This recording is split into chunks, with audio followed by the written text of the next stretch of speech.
Okay, so very good evening, students. So this session, okay, we'll talk a bit about what is literature, which is a seminal piece of literary work by Jonathan Culler, which is part of his collection called Literary Theory: A Short Introduction, where he discusses the question, okay, so wherein he tries to define what literature is and examines why it is significant in terms of human culture and society.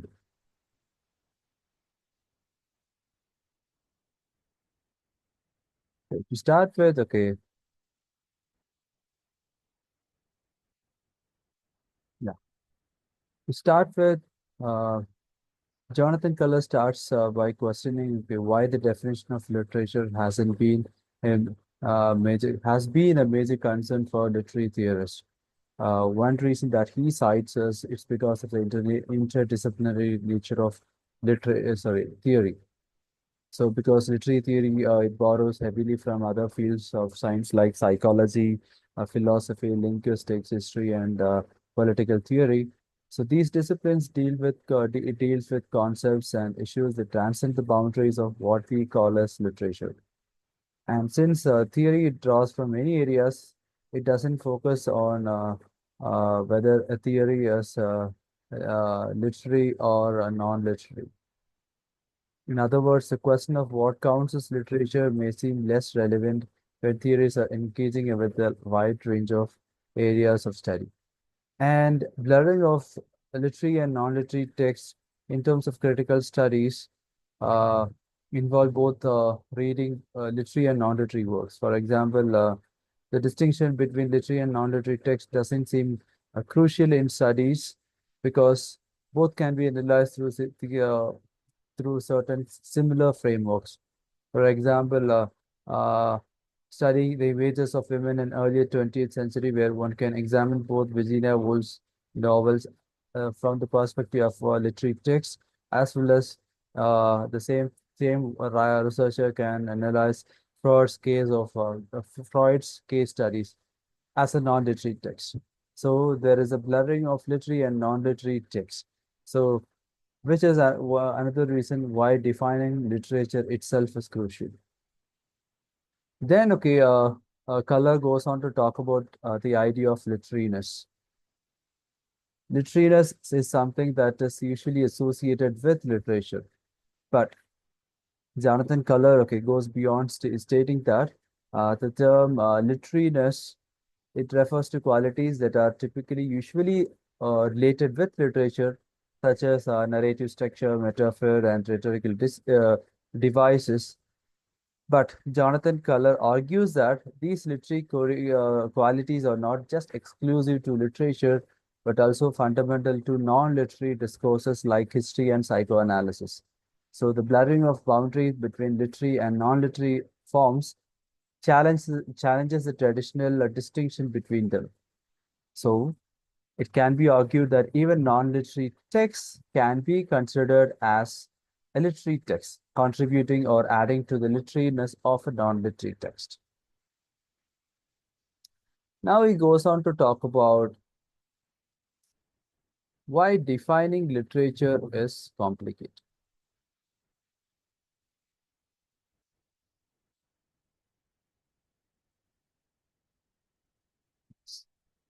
Wherein, okay, he analyzes it from two different perspectives.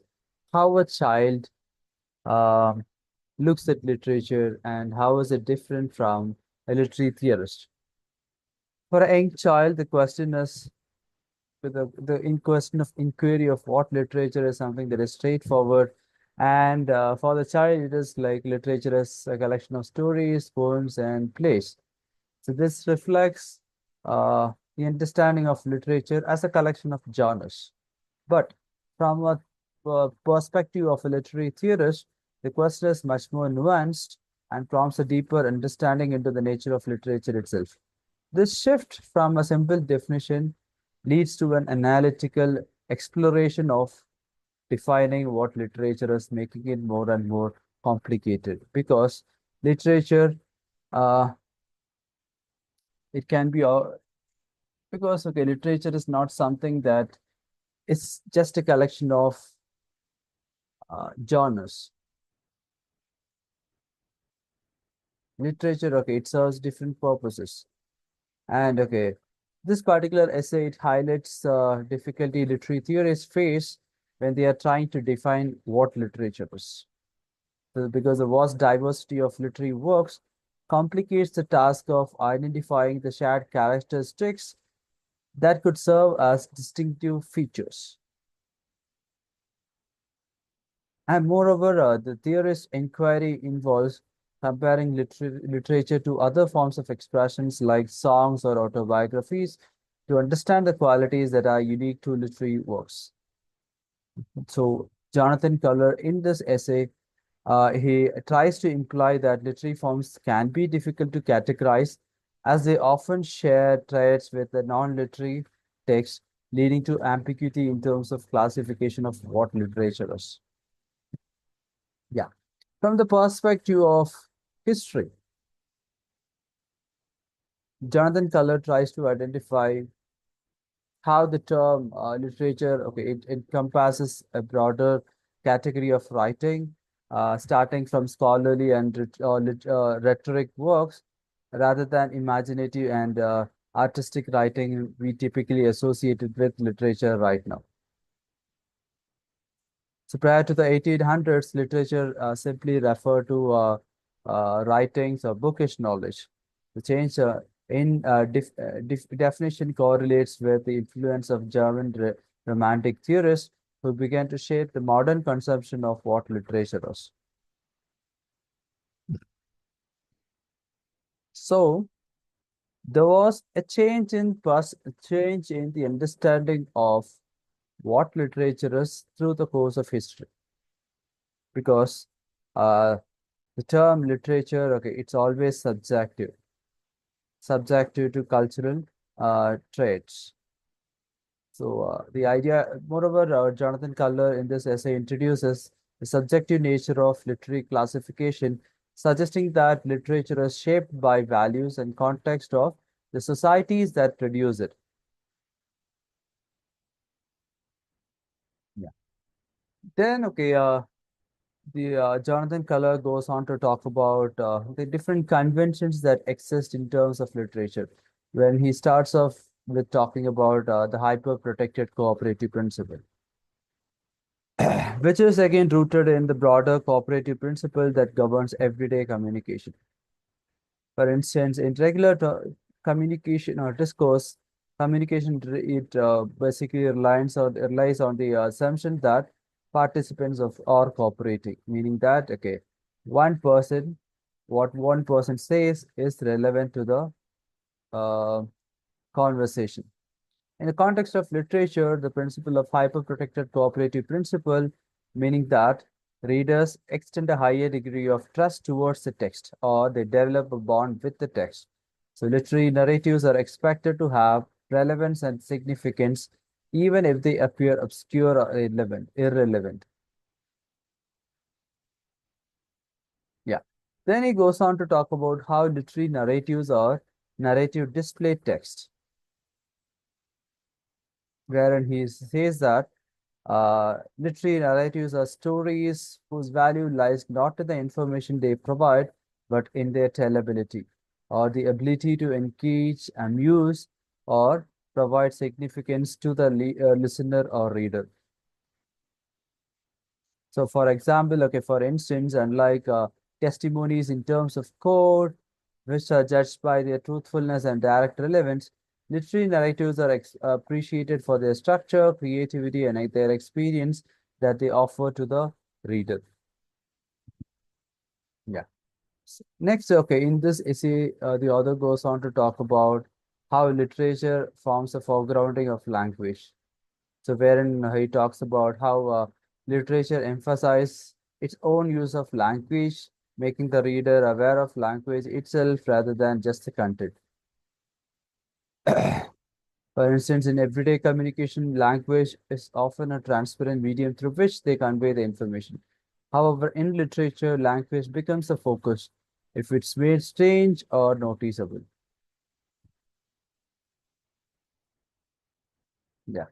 Then he goes on to talk about how literature acts as a fiction. So fictionality, it distinguishes literature from the other forms of language by its creation of a fictional world.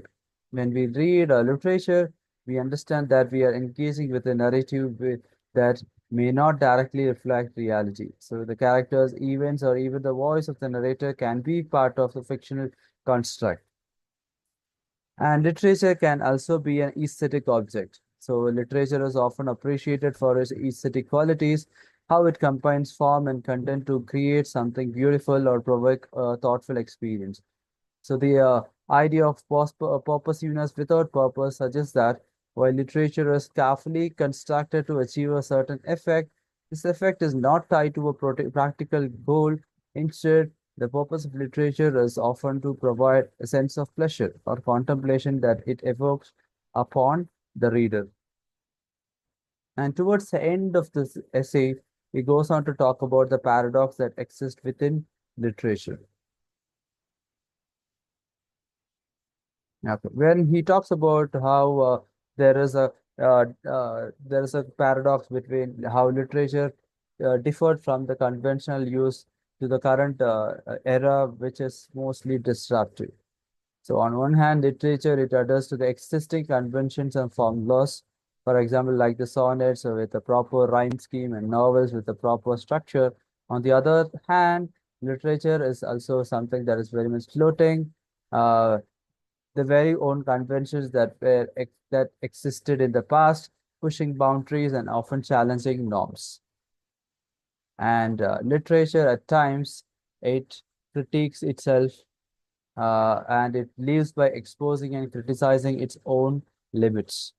So, in other words, so it doesn't have a proper boundary. Okay, so it exceeds beyond the boundary. And towards the end of the essay, the author talks about how defining literature is something that is very much complex, and how literature functions as a complex institution, right?